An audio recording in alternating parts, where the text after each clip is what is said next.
Hi, I'm Adam Spencer, founder of the Day One Network, which is bringing the history of the Australian startup ecosystem to you.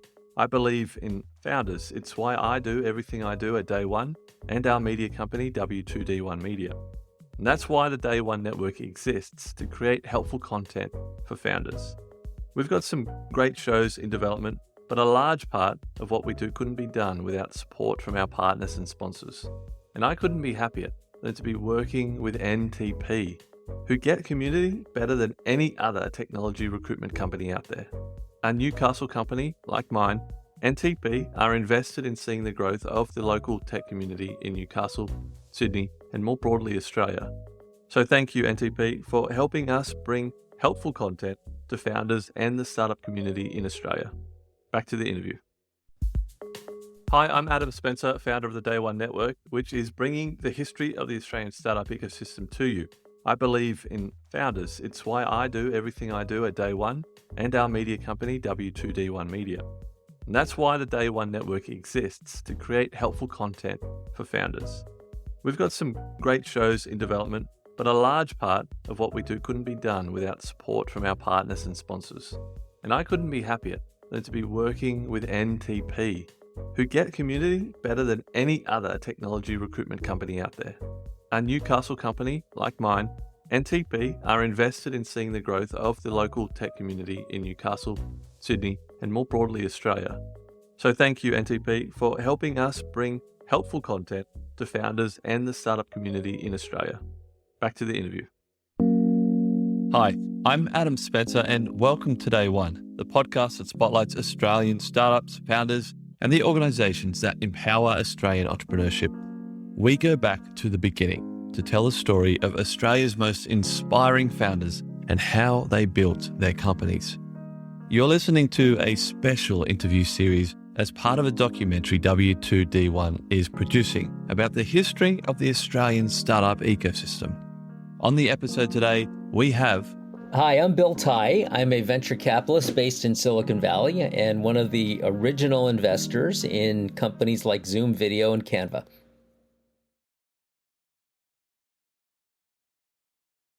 Zoom, the pandemic. I mean, obviously it was horrible, but being invested in Zoom, that would have been amazing, right? You know, it was already amazing before the pandemic hit. Zoom went public about a year and a half before the pandemic hit. And at the time it went public, it was already doing 300 million a year in trailing 12-month revenue at 80% gross margins and very profitable. And so it was already kind of a leader in its field from a usability and financial perspective. But the pandemic just accelerated its usage worldwide. What was your first exposure to the startup world? And there was probably no vocabulary around it. Sure. Well, maybe there was when you first got involved. When I first got involved in what we would know as startups today, I was coming out of college, and I had been trained as an electrical engineer with a specialty around semiconductor physics and computer chip design. And I came out to Silicon Valley in 1984 to join a startup which had been founded by the CEO of a company called Fairchild Semiconductor. And some of you that might have heard stories of Silicon Valley would know that Fairchild Semiconductor was kind of the genesis block of many of the other companies. Other companies that came out of Fairchild would be companies like Intel or Advanced Micro Devices or National Semiconductor. Venture firms like Kleiner Perkins and Sequoia Capital were formed by people that had come out of the Fairchild ecosystem. Yeah. And I joined the startup founded by the CEO of Fairchild. Yeah, what would you say would be because there is that, you do need that kind of company, well, maybe you don't need it, but that has that exit and mints, all these millionaires who then go to support the ecosystem and help build it. What would you say would be the equivalent in Australia? Is there an equivalent? I wouldn't say there's one company, but I would say the examples that are being formed today in real time are companies like Atlassian. And I'd say, Canva is going to be one of those as well. But yeah, probably the closest thing there is probably Atlassian with, Mike Cannon-Brookes and Scott Farquhar being generous supporters of other entrepreneurs in the ecosystem starting companies. I think I heard that, I don't know the specifics about this, but the Australian government, and I don't know if you know the specifics about this, with the ability for early employees to take shares. I think that was a problem that we had when Atlassian was formed. And I'm imagining that wasn't the case in the US, because you've got these companies like Fairchild that minted all these millionaires. Is Atlassian doing the same, or is the equity all tied up in the main founders of the company and not the employees? It has been the case, I think, that Silicon Valley got its momentum because there was a very egalitarian system stemming back to, I think, the 70s, where the management teams of companies that were starting would set aside pretty good amounts of their share capital structure to give to employees that would join them. And I think because those companies worked and a lot of people did well financially, it sort of became, part of the culture, ethos, and expectations of people from all over the country moving to Silicon Valley that, they would have their shot at, making a fortune by following their dreams, by coming to California and joining companies led by young founders that were willing to share, rather than going to gigantic older corporations where any ownership they could get was kind of a drop in the bucket. Jumping forward, what prompted your desire to come to Australia and start that? You're now an adjunct professor at Curtin. Can you tell me that story? Yeah, it's not obvious, so through the 80s and 90s, I became a very passionate and addicted windsurfer, and in the early 2000s converted to kiteboarding. And by year 2000, I had already had my 19th company that I had funded through venture funds become public companies, and I basically had retired for a bit. And when kiteboarding came into the water sports scene right around that time, I picked up the sport, and I was always a pretty decent athlete and pretty good at water sports. So I picked up that sport immediately and just loved it. I got pretty good at it. I ultimately became a sponsored athlete in the sport, but along the way, everybody in the Valley knew that I was the venture guy that liked to kiteboard. And so there is a person that's pretty prominent in the Australian tech scene named Larry Lopez, who had worked at Silicon Valley Bank out here where a lot of the main tech investors are. He married an Australian woman, moved to Perth, and was setting up a conference to be held at Curtin University called Univation. And somehow I think Larry knew that I liked to kiteboard, and Western Australia in particular is on kind of the bucket list for anyone in the sport. So he managed to network to me, called me, and said, "Bill, if you would be willing to get on a plane to come all the way on the other side of the globe to do a talk for me as the keynote at my conference, Univation, I think I can get the university to cover your flights and you go kiteboard, all week." And I said, "Well, sure." And so I came out to speak at Univation. And and I did kite, Margaret River, all the way down south to Margaret River, kited Leighton Beach, went all the way up to, I think it's Esperance or Geraldton, Leighton Beach, Geraldton, and kind of basically really enjoyed the coast. And then I ended up doing my talk at Curtin, and that was a first and wonderful, magical experience, and I was determined to come back after that. Yeah, well, okay, that was going to be my next question. What made you stick around and keep coming back? Well, right at that time, I was I started in venture capital in 1991. So, at the time of this podcast recording, it's been like 30 years of funding companies for me. By that time, which was roughly 2011, I had already been in the game for, 2 decades. And earlier in my career, I used to fund a lot of things very tightly coupled with my original background, kind of computer chip companies and then hardware companies, internet infrastructure companies. But by that time, I was funding a lot of what people would call Web 2.0 companies. So applications and mobile things built on top of the internet infrastructure. And the entire field had changed. The funding targets had shifted from what used to be, 50-person hardcore engineering teams building heavy equipment to one or two or three typically young kids working out of their dorm rooms coding things up. And I had funded, effectively a one-person company in TweetDeck and a one-person company in Tango Video. I was just in the process of putting together this, seeding of Treasure Data and Zoom and, young companies like that.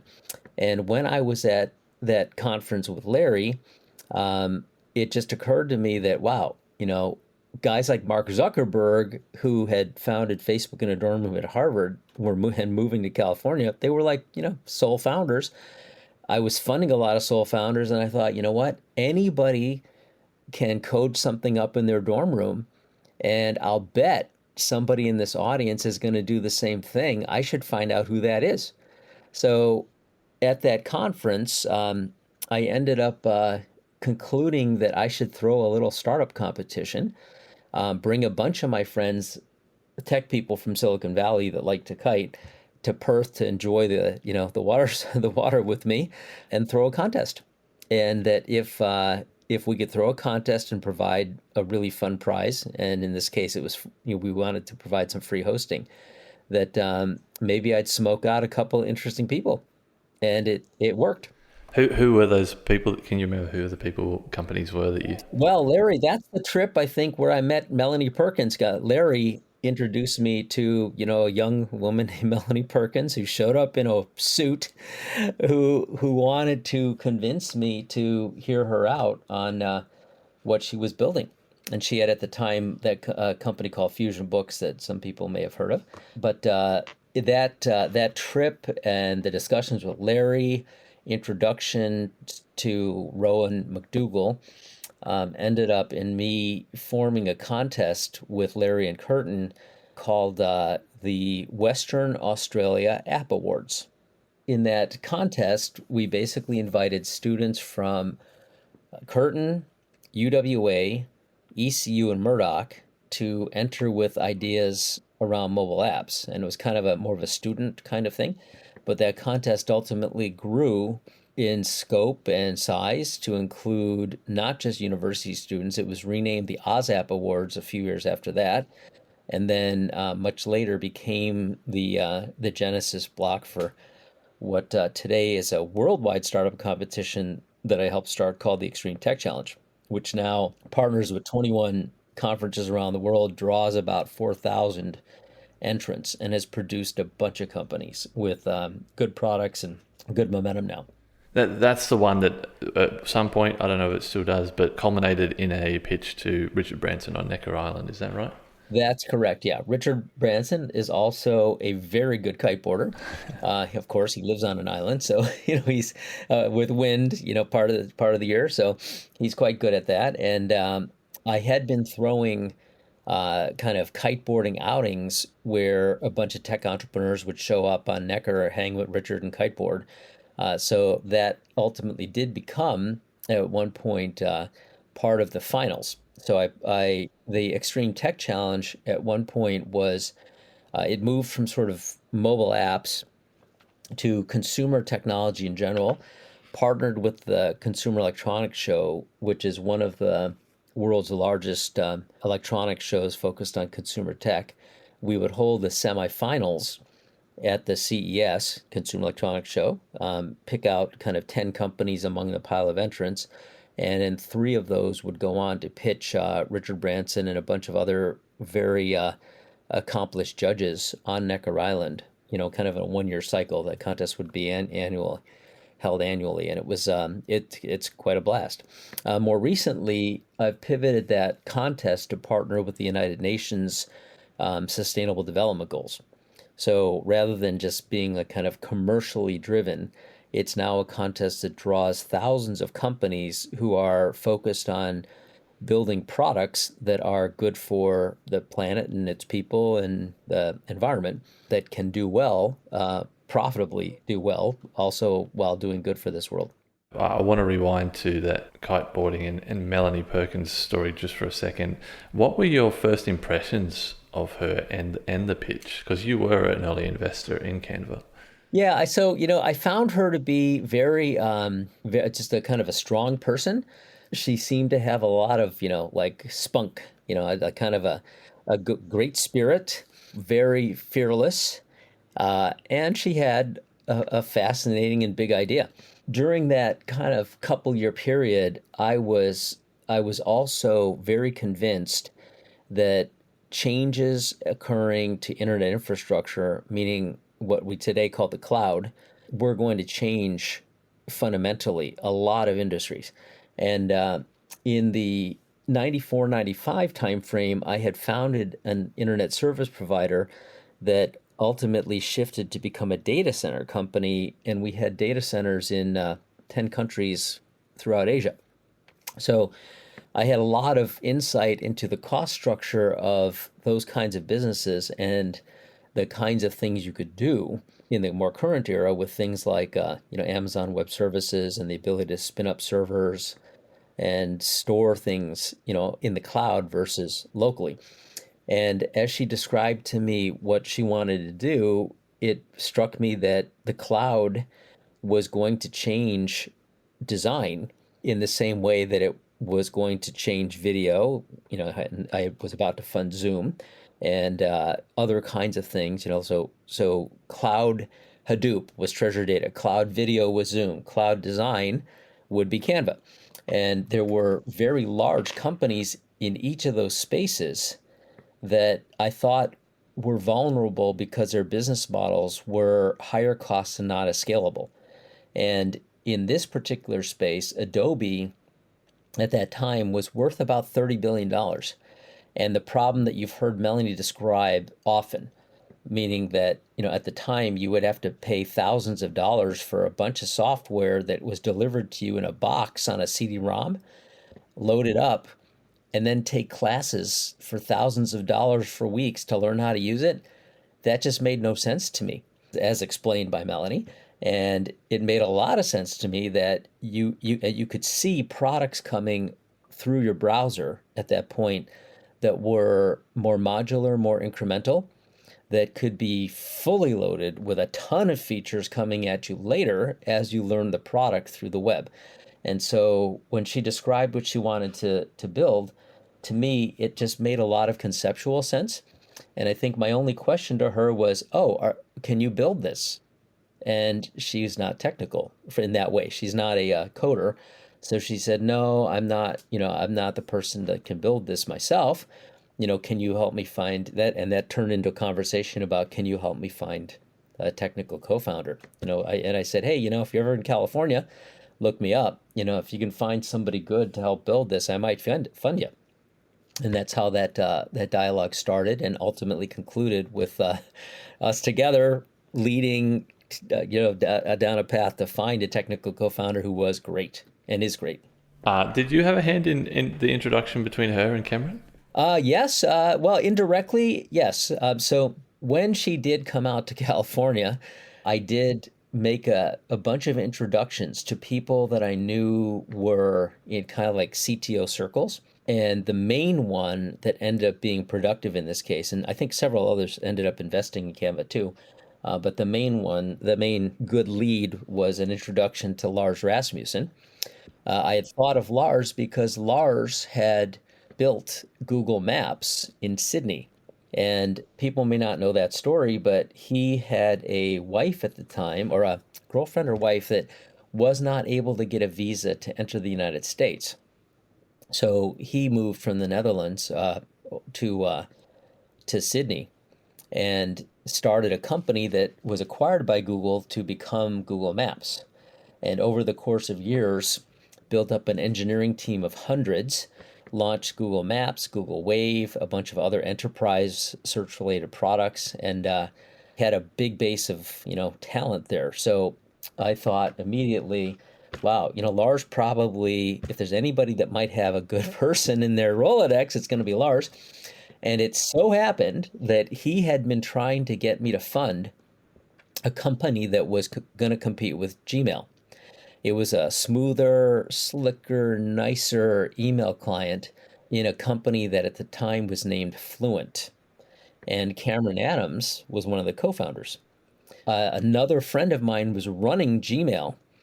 And when I got to understand the economics of running Gmail through my friend, who I wanted to poach out of Google to team up with Cameron and crew, he ultimately decided not to do that. And with that, I ultimately decided not to fund that company, and no one else funded it then either. And then Cameron was free. And so Lars ended up pairing him up with Mel and Cliff.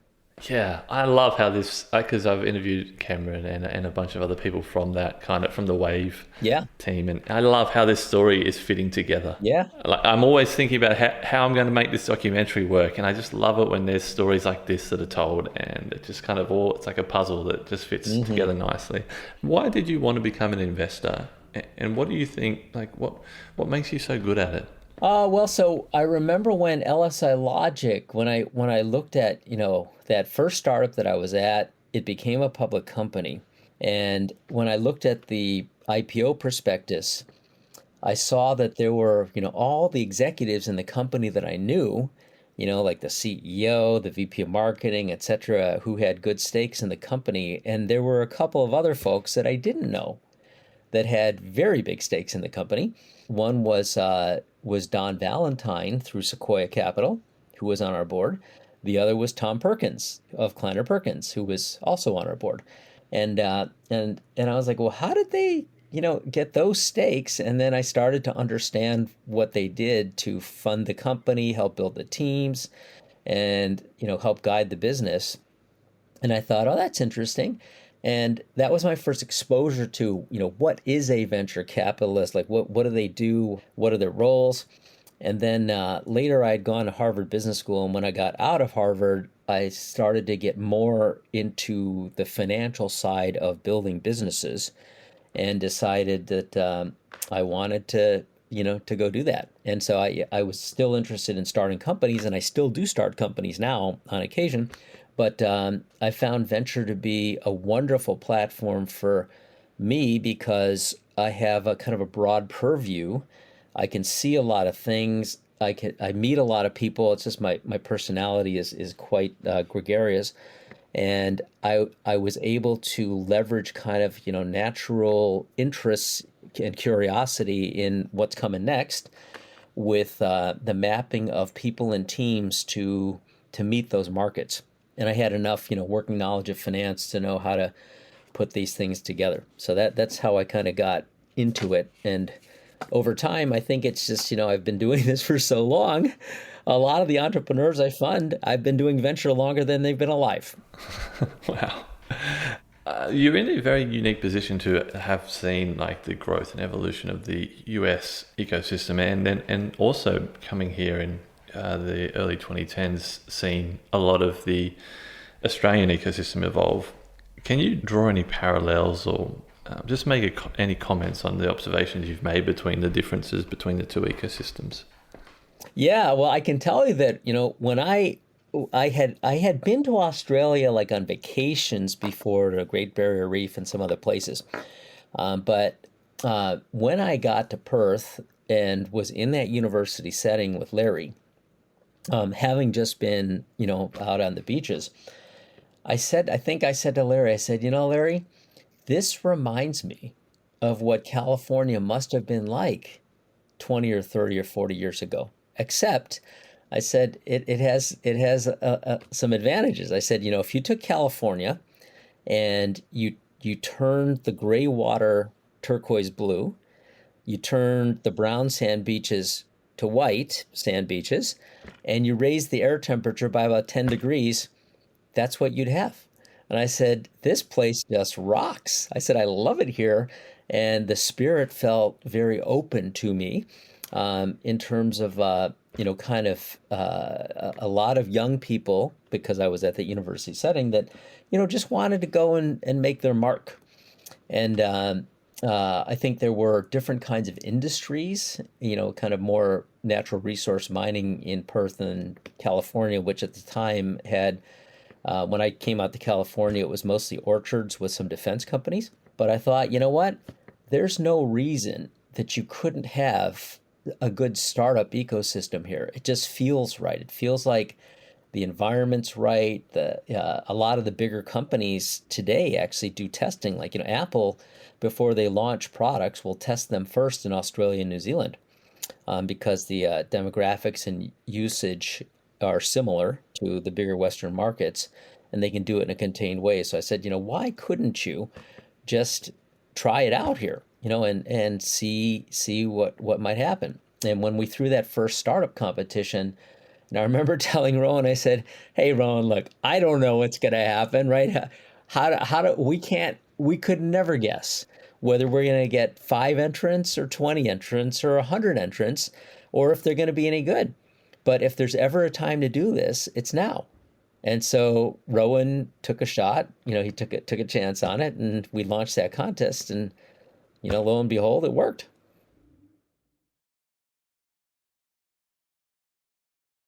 What do you think are some of the challenges that, from your perspective, that Australia faces now? The challenges have changed over time, and I'd say it's gotten a lot easier these days than obviously any other time that I'd been coming back and forth. When I first came out to Australia in the kind of 2010, 2011 timeframe, there wasn't as much willingness for experienced people to choose what appeared to be the high risk reward path of startups versus traditional companies. And there was definitely a gap in the market for funding. So I think one of the strong advantages that Silicon Valley has always had is a number of funds that existed because they somehow got lucky enough to be in a role to invest in the many companies that have worked out here. And so, once it can happen, it's a lot easier to try again.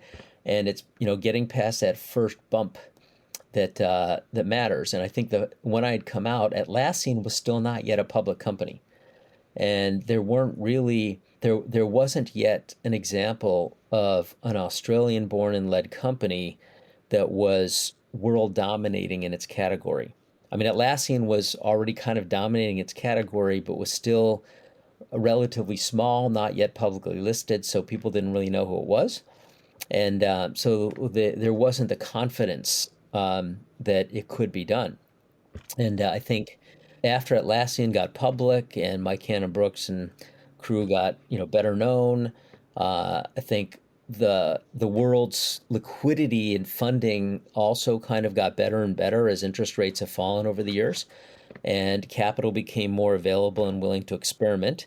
And then a couple of examples happened where there were good outcomes, and then the funding ecosystem developed. And you've probably met Rick Baker, I think, of Blackbird Ventures. Mm-hmm. Rick, I got to know Rick also in the, I think, 2008, 9, 6, 7, 8, 9, 10 period, when he was building the fund of funds practice for MLC, which is a part of NAB Bank.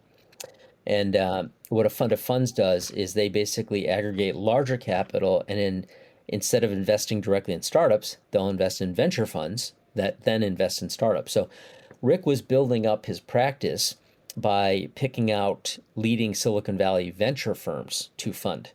And the General Motors Pension Fund, which had invested in my fund at the time, introduced me to Rick because Rick was a windsurfer. And then Rick basically learned how to kiteboard with me.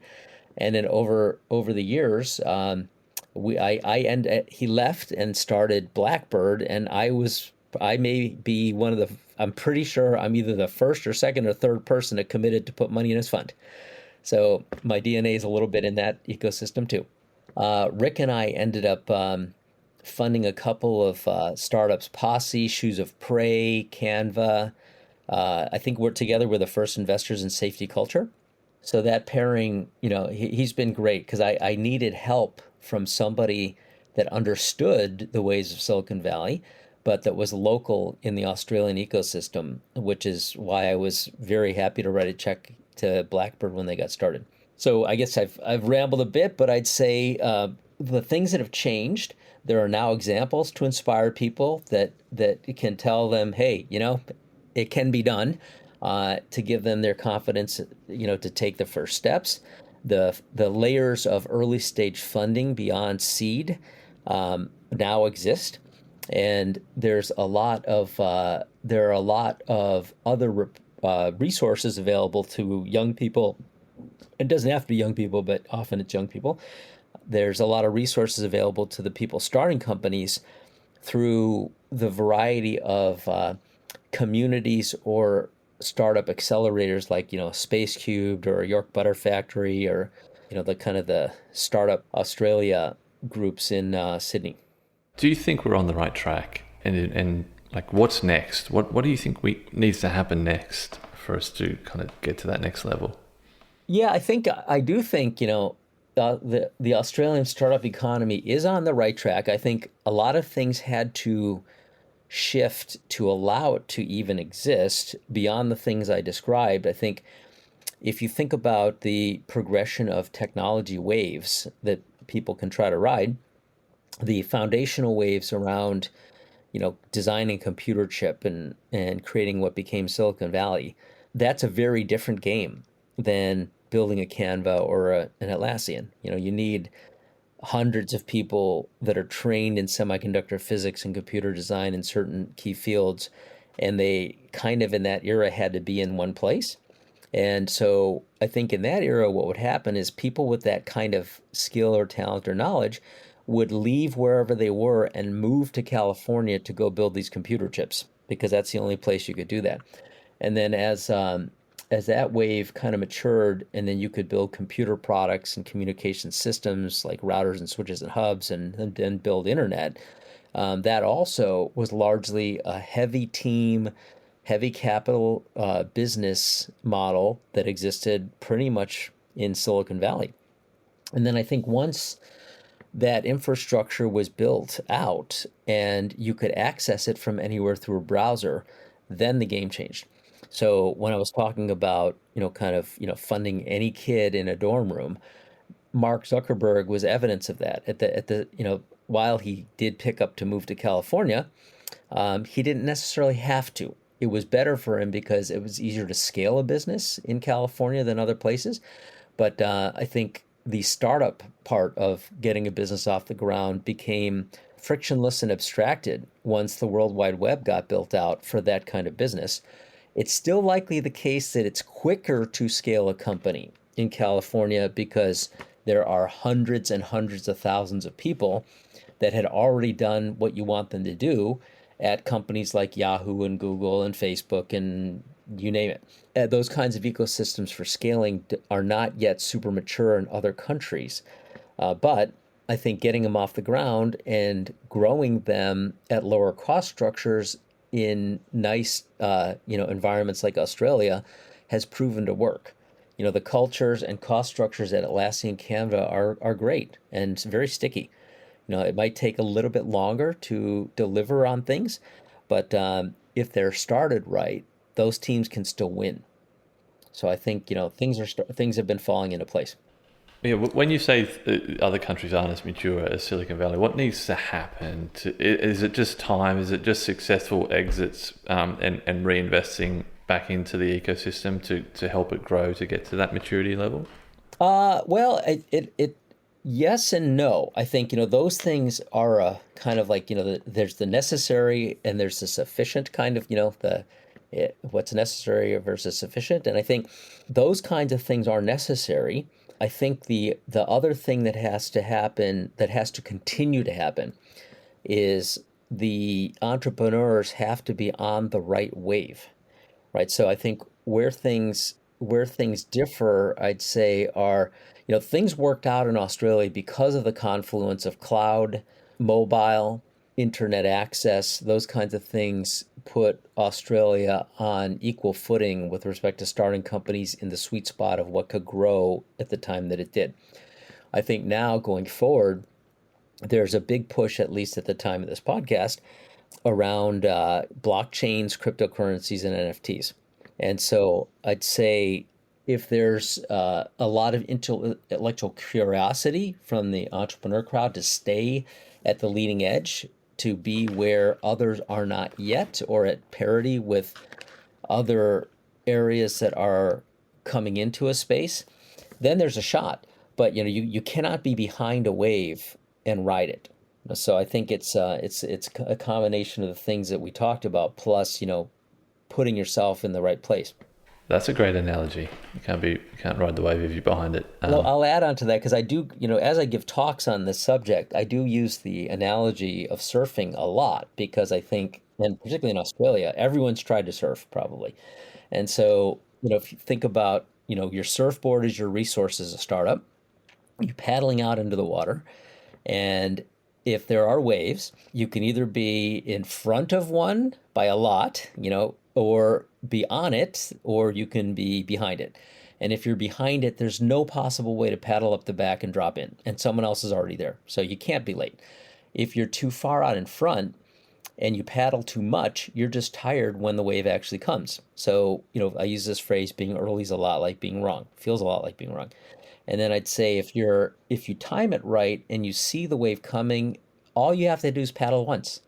So the expenditure of energy is not that much. It's very efficient, and you start to go with it, and then you steer, right? So I think a lot of the proper positioning and building of a startup or riding the wave is the same. It's kind of getting into the right position so that the energy you expend, whether in people or capital, is spent efficiently.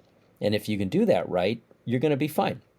So there's another phrase which is, I'd rather be lucky than smart. And sometimes you can be an entrepreneur where you're working on something a little bit weird, but suddenly the market wants it and you get hit in the head with a 2x4 of luck.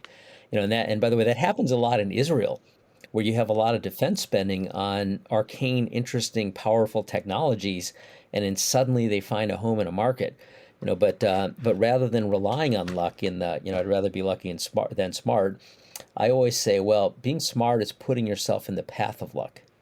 So back to the prior topic we just had, I think to the extent that entrepreneurs can see what's coming, be prepared, and put themselves in the path so that the chances they get hit in the head with a 2x4 of luck are a lot higher, that helps you a lot.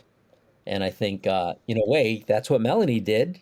She built up to it over almost a decade or half a decade, but she always knew what she wanted, and her timing was great when she entered. Are there any Australian startups that we should keep an eye on in the crypto/blockchain space? There are a couple of protocol companies that have been coming up. I don't know them well enough to name names and endorse things here yet. So there's a little bit of activity, but I do think, as I talk about this segment as a kind of a big wave, there's a lot of talent in Australia that I think could be quite applicable to this wave, particularly in the area of game design.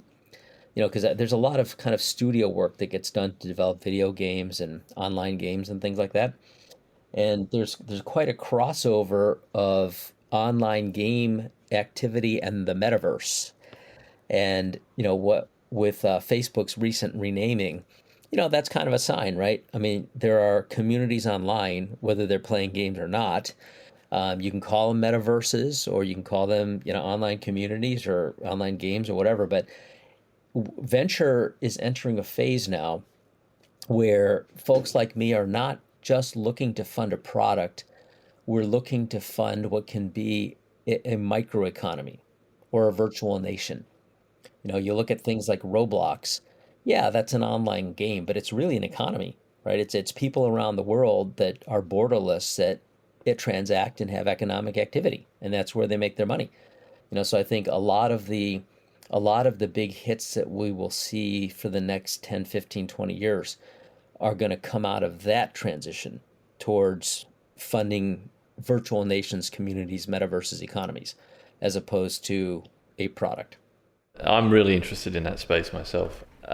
Almost last question, I think, and this is a two-parter. I normally ask people your one piece of advice for brand new founders, but I'd also like to ask you what you look for as an investor in new founders and startups. The one piece of advice would be pick a good market. When I started in venture, I had a wonderful piece of advice from Don Valentine, who was on our board at LSI Logic and ended up starting Sequoia Capital. He told me, he said, look, it's pretty simple. You got to get the right market, the right team, and don't overpay.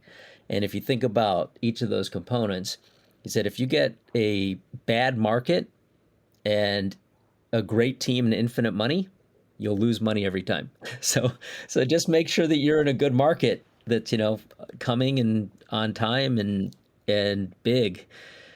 So I'd say, really think about the market you're in and how to enter it. And then I'd say what I look for, I'd say it's those three things. Give me a big market that's undergoing structural change where a small company has an advantage over a big one, an incumbent that has a lot of legacy stuff.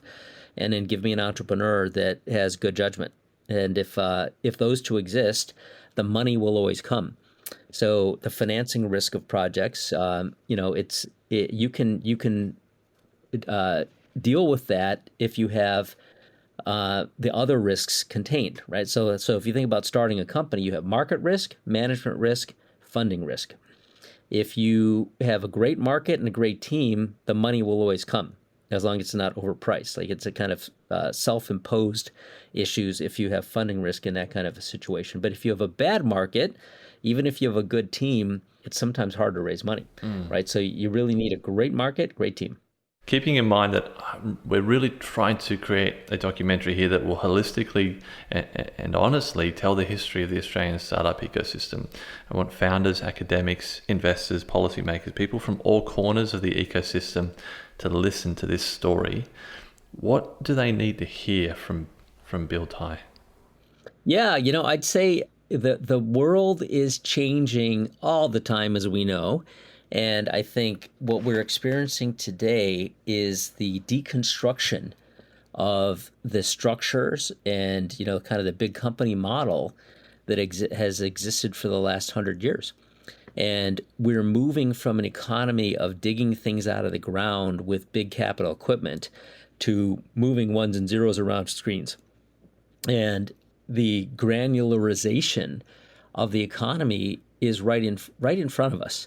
And there's so many opportunities that are so much lighter and more profitable than the kinds of things that your parents and their parents worked on, that we're entering a golden age. It's really, really fun because you can put teams together connected on Zoom anywhere in the world working on cool stuff if you can demonstrate a little bit of thought leadership and aggregate some good people around you. And I think we're also in a period where there's so much money around.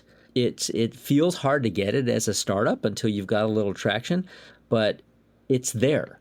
And if you have a good idea, execute well with a good team, all kinds of money is going to flow. So if there's ever been a time to try, it's now. I'm sorry, I have one more question because I just hear your passion and excitement for technology. I don't know if it's just technology or if it's ideas but what kind of world are you looking forward to over the next 30 years? Like looking back at how far we've come with technology over the last 2-3 decades, what excites you about the future? I see a world where there's a much more egalitarian participation by broader groups of people, where it's not as controlled and centralized. And this does bring up a much longer discussion. But when I think about how humans have evolved over hundreds of thousands or millions of years, if you think back to sort of like tribes in the cavemen days, you lived a life where your job was multiple jobs during the day, every day, paired up with different groups of people whenever you were inspired to do something. You might have a handful of people you went and picked berries with for a little while, and a different group you went and hunted with, a different group you went fishing with, different group that tended a garden, whatever. And you were quite flexible all day. And it wasn't really until the Industrial Revolution, the invention of machinery, which has benefited mankind for sure, and the concentration of capital and oil to power those machines, that we entered a couple 100-year period of heavy centralization where he who controlled capital controlled the machines and therefore controlled marginal productivity and all the money. And they were, in that era, the idea of the robber baron that could, put up the big company and take people and turn them into monkeys turning cranks on the assembly line, to only do one thing, not many things. We kind of dehumanize people to generate capital for a few. Now we're in this mode where there's an ability for really anybody to spin up a company through a web browser, reach communities all over the world. You're not bounded by geography, and you're not really limited by capital because the cost to put up a business isn't the same. You don't have to, build gigantic factories anymore. So the startup baseline is kind of just, it's a lot more even now. And I think we're moving into a world where you see it in the young people today. They don't work on one job. They work on 4 or 5 different things a day. And they work on the things that are productive to them at the moment. So we're kind of returning to how humans were meant to be. And the marginal productivity is no longer controlled by he who controls the capital, but it's he who can lead others on the web and can drive things using electrons, not long-chain hydrocarbon molecules that if you use them, you pollute the earth. So I think we're moving into a cleaner, greener, flatter, more participative economy where people aren't controlled and centralized anymore.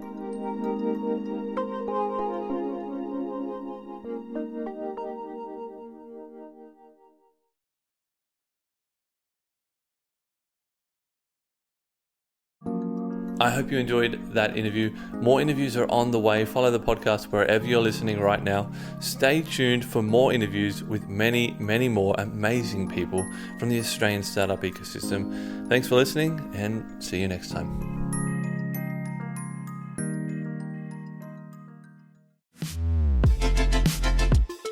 The Startup Retro is a new podcast from the team behind Overnight Success. A weekly show where we help you level up on the Australian startup ecosystem by giving you an insider's view on Aussie startups and venture capital. I'm Will Richards. And I'm Gemma Clancy. At OS, we curate the most important news and announcements across the ecosystem and explain a bit of useful context behind them. The Startup Retro podcast will follow a format familiar to our readers of the weekly newsletter, but offer an opportunity for much more discussion. So, if you want to keep your finger on the pulse of all things happening Aussie startups and venture capital, start your week by listening to the Startup Retro. New episodes every Monday, starting the 1st of July. The Startup Retro is brought to you by Day One, the podcast network for founders, operators, and investors.